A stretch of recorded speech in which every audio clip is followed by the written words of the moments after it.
Tamil Nadu Congress committee தலைவராக செல்வ பெருந்தகை நியமனம் செய்யப்பட்டுள்ளதை அண்மை செய்தியாக பார்த்துக் கொண்டிருக்கின்றோம். மேலும் கூடுதல் விவரம் செய்த செம்பருத்தி வழங்க கேட்கலாம். செம்பருத்தி, இந்த திடீர் மாற்றத்திற்கான காரணம் என்ன? கூடுதல் விவரங்களை பதிவு பண்ணுங்க.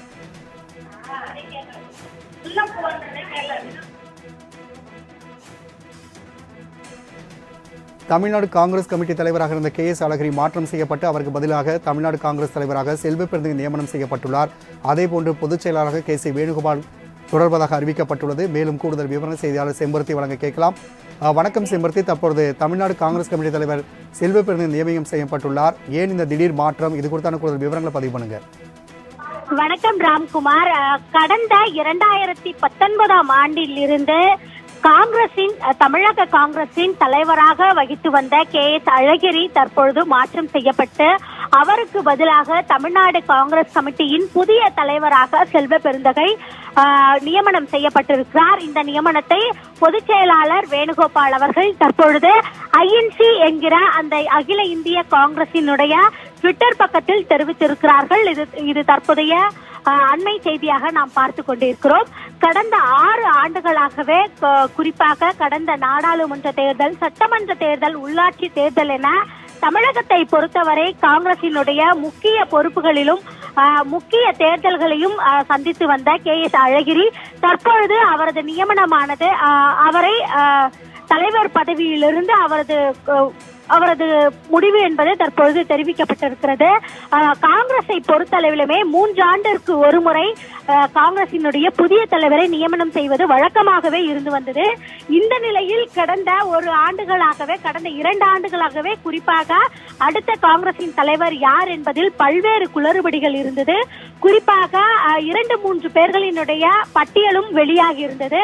அதில் செல்வ பெருந்தகை தலைவராக வர வேண்டும் என்று விருப்பம் தெரிவித்திருந்த நிலையிலும் செல்வ பெருந்தகைக்கு எதிராக பல்வேறு தீர்மானங்களும் நிறைவேற்றப்பட்டு இவர் தலைவராக வரக்கூடாது என்பதற்காக காங்கிரஸ் கட்சியில் இருக்கக்கூடிய பல்வேறு முக்கிய பிரிவுகளின் தலைவர்களும் டெல்லி சென்று அவரை சந்தித்திருந்தார்கள்.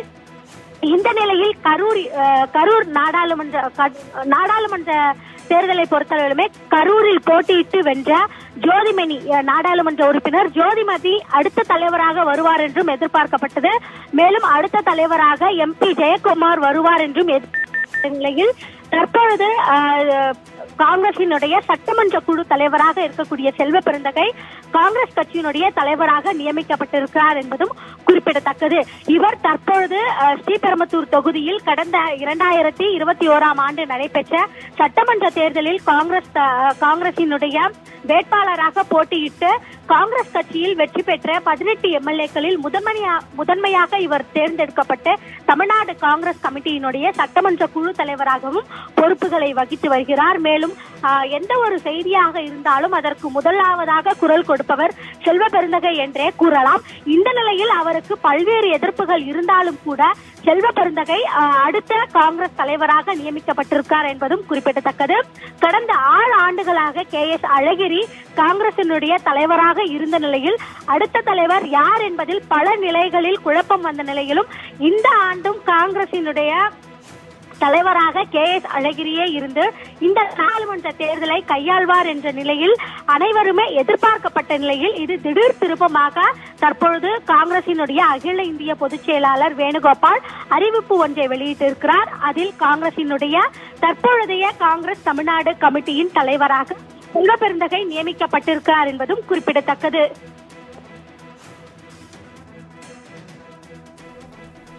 செம்பருத்தி, நீங்கள் கூறுவதைப் போல இவர் வருவதற்காக எதிர்காக தீர்மானங்கள் நிறைவேற்றப்பட்ட நிலையில் தற்பொழுது இவருடைய நியமனம் குறித்து காங்கிரசுடைய மூத்த தலைவருடைய கருத்துக்கள் என்ன? ராம்குமார், இவருடைய நியமனத்தில் பல்வேறு குளறுபடிகள் என்பது தொடர்ச்சியாக கடந்த 6 மாதங்களாகவே இருந்து வந்தது. கடந்த 6 மாதத்திற்கு முன்பதாகவே சரியாக ஜூன் மாதம் 28ஆம் தேதி அன்றே இவரது நியமனத்தை அகில இந்திய காங்கிரஸ் கமிட்டி வெளியிடும் என்று பலராலும் எதிர்பார்க்கப்பட்டது. ஆனால் இவருக்கு எதிர்ப்பு தெரிவித்து தற்போதைய இதற்கு முன்னதாக இருந்த காங்கிரசினுடைய தலைவர் KS அழகிரியாக இருக்கட்டும், மேலும் காங்கிரஸ் கட்சியினுடைய SC பிரிவின் தலைவர் ரஞ்சன் குமாராக இருக்கட்டும், மேலும் காங்கிரசினுடைய முக்கிய பிரிவுகளில் இருக்கக்கூடியவர்கள் இவர் காங்கிரசினுடைய அடுத்த தலைவராக வரக்கூடாது என்பதில் குறிப்பாக அகில இந்திய அளவில் இருக்கக்கூடிய தலைவர் மல்லிகார்ஜுன் கார்கேவை சந்தித்து இவரை தலைவராக நியமனம் செய்யக்கூடாது என்பதில் இவர்கள் தெளிவாக இருந்தார்கள். இவர்களும் அங்கு தெரிவிக்கப்பட்டிருந்தது. 2023ஆம் ஆண்டு ஜூன் மாதம் 26ஆம் தேதி அன்று நேரடியாக அகில இந்திய காங்கிரஸ் தலைவர் அவரை மல்லிகார்ஜுன் கார்கேவை சந்தித்து 14 சட்டமன்ற உறுப்பினர்களும் மேலும் 6 MPக்கள் உள்ளிட்ட ஒரு 14 பேர் குழுவினர் அங்கு சென்று இவர் தலைவராக தேர்ந்தெடுக்க கூடாது என்று தீர்மானங்களும் நிறைவேற்றப்பட்டு செல்வ பெருந்தகைக்கு எதிராக மல்லிகார்ஜுன் கார்கேவிடம் பெறப்பட்டிருந்தது. இந்த நிலையில் அப்போதே இவர் தலைவராக தேர்ந்தெடுக்கப்படுவார் என்று பல்வேறு தரப்பினராலும் எதிர்பார்க்கப்பட்ட நிலையிலும் அதே தரப்பில் இவருக்கு எதிராகவும் பல்வேறு நபர்கள் இருந்ததன் காரணமாகவும் வரக்கூடிய இந்த நாடாளுமன்ற தேர்தலை பொறுத்தளவிலுமேயே KS அழகிரியே தலைமையில் நின்று இந்த நாடாளுமன்ற தேர்தலினுடைய பணிகளை மேற்கொள்வார் என்றும் எதிர்பார்க்கப்பட்டது. ஆனாலும் இவர் சட்டமன்ற குழு தலைவராக இருக்கக்கூடிய செல்வ பெருந்தகை ஒரு பழங்குடியினத்தை சேர்ந்தவர் என்பதாலும் இவரிடம் தமிழ்நாடு காங்கிரஸ் கமிட்டியை கொடுத்தால் இன்னும் பல அடுத்த கட்டமாக இருக்கக்கூடிய அனைத்து செயல்பாடுகளும் சிறப்பாக அமையும் என்பதில் அகில இந்திய காங்கிரஸ் தலைமை குழுவினர் முடிவெடுத்திருக்கிறார்கள்.